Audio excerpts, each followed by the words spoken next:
Hi, I'm Jimmy from Retractable Screens and welcome to our new Richmond showroom, 9 David Street. On average, you should be looking at maintaining your fly screen or cleaning your tracks out every 2 to 3 months. Over time, your fly screen may collect a bit of dust. To clean it off, you're best to use a soft to medium bristle brush or a microfiber cloth to bring the dust down into the track and then vacuum it out. You can apply pressure to our screens because of the zip system that holds the mesh in the tracks. So feel free to wipe it down. If your screen gets stuck along the tracks, immediately stop pulling and check down below to see if your mesh is caught at any point or the bar is not moving. Hardened debris can be dislodged with a blunt object.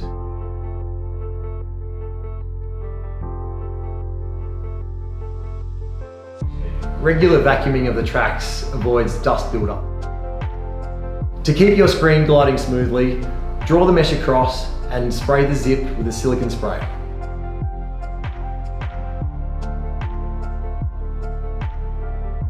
Our mesh to track retention system has been tested by the National Association of Testing Authorities Australia.